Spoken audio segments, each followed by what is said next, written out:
নমস্কাৰ প্ৰিয় বন্ধু বান্ধৱীসকল আহকচোন আজি মোৰ পাকঘৰলৈ যাওঁ আজি মই ক্ৰিপসি চিলি সয়া বনাবলৈ লৈছো এয়া সয়াবিন এয়া হল বিলাহী ক্যাপসিকাম পিয়াজ নহৰু আদা জলকীয়া এয়া নিমখ হালধি সয়া সস আৰু ৰেড চিলি পাউডাৰ এয়া হল আপোনাৰ কৰ্নফ্লোৰ এয়া হল সয়া সস এয়া হল ময়দা এয়া নিউট্ৰেলাৰ এয়া মই বিলাহী পিয়াজ আৰু ক্যাপসিকাম কাটি লৈছো এইখিনি মই সয়াবিনখিনি বইল কৰি লৈছো প্ৰথমতে এয়া বইল হোৱাৰ পিছত ভালকৈ ধুই লৈছো ধুই লৈ এয়া মই পুৰা পানীটো সয়াবিনৰ পৰা পানীটো চেপি উলিয়াই এক্সট্ৰা কৰি লৈছো এয়া থৈ লৈছো সয়াবিনখিনি গোটেইখিনি পানী চেপি পানী থাকিলে ভাল নালাগিব সেইকাৰণে এয়া এটা মই সয়াবিনখিনি এয়া হালধি 1 চামুচ দি দিছো আৰু এয়া জলকীয়া গুৰি 1 চামুচ দিছো এয়া নিমখ সোৱাদ অনুসৰি নিমখ দিছো এয়া আপোনাৰ কৰ্নফ্লোৰ দিছো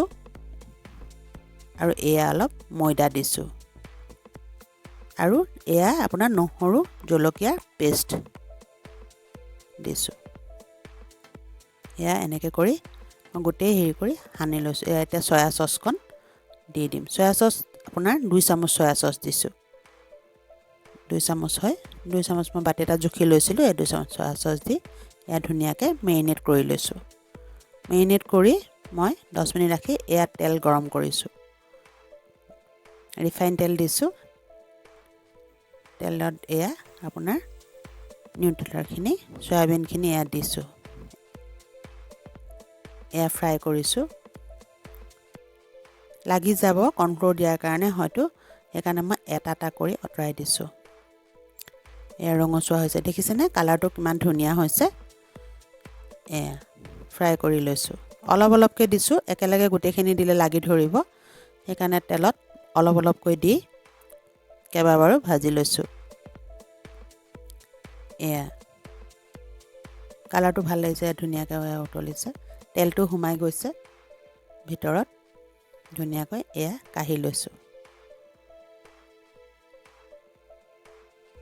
কেইবাবাৰো ভাজিব লগা হৈছে কাৰণ একেলগে ভাজিলে আপোনাৰ ইটোৱে হিটোৰ লগত লাগি যাব কৰ্নফ্লোৰ দিয়া আছে ময়দা দিয়া আছে সেইকাৰণে কেইবাবাৰো এয়া মই অলপকৈ দি ভাজি লৈছো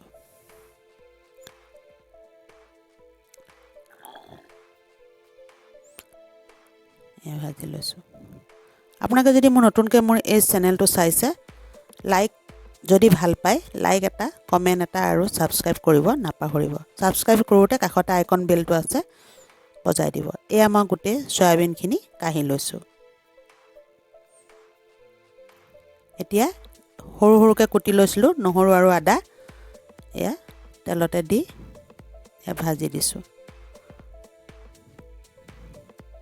এতিয়া মই ইয়াত কটা ক্যাপসিকামখিনি পিয়াজখিনি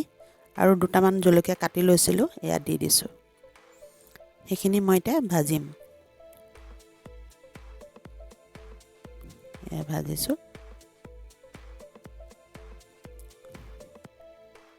ক্যাপসিকাম জলকীয়া আৰু পিয়াজ কাটি লোৱা এইখিনি নহৰু আদা কুটি লোৱা নহৰু আদাৰ লগত এয়া জলকীয়া গুৰি অকমান দি দিছো আৰু অলপ হালধি দিম এয়া হালধি অলপ দিছো আৰু সোৱাদ অনুসৰি অলপ নিমখ দিম লৰাই লৈছো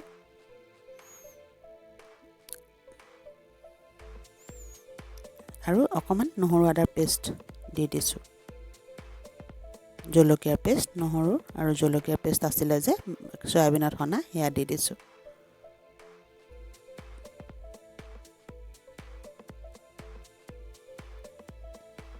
অলপ পানী দি দিছো তেতিয়া তেলটো পিয়াজটো সিজিব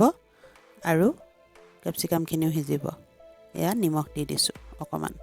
সোৱাদ অনুসৰি নিমখটো আপোনালোকৰ যাৰ যিটো টেষ্ট নিমখ বিচাৰে কিছুমানে কমকেও খায় কিছুমানে বেছিকৈ খায় হেতু কাৰণে এয়া দি দিছো পানী অলপ দি দিয়াৰ কাৰণে এয়া উপঙি আহিছে তেলটো আৰু কেপচিকামখিনি সিজিব লাগিব যে সেইটো কাৰণে দি দিছোঁ জলকীয়া গুড়ি দিছিলোঁ যে সেইকাৰণে কালাৰটো তেনেকুৱা ধুনীয়া আহিছে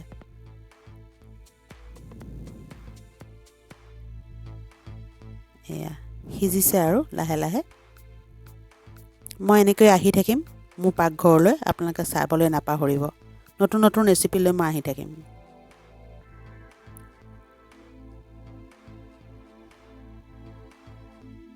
এয়া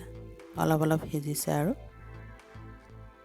ধুনীয়া কালাৰ আহিছে কালাৰটো এয়া এতিয়া মই সয়াবিনখিনি দি দিছোঁ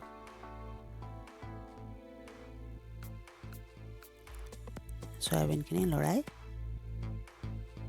লৈছোঁ অলপ শুকান হৈ গৈছে যে মই ইয়াত অলপ পানী দি দিম অলপ পানী জাষ্ট মানে বিলাহীখিনি দি ল'ম আগত তাৰপৰা আকৌ মই অলপ পানী দি দিম বিলাহীখিনি দি ভাজি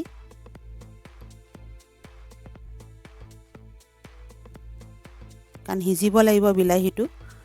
সেইকাৰণে অলপ পানী দি দিছোঁ এয়া অলপ পানী দি দিলোঁ পানী দিয়াটো মই নেদেখুৱালোঁ আৰু মুখেৰে কৈ দিছোঁ সেইকাৰণে অলপ পানী দি দিব তেতিয়া বিলাহীটো সিজি যাব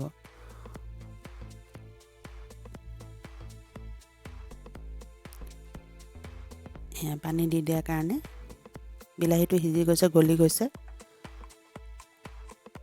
আৰু আপোনাৰ য'ত নেকি মানে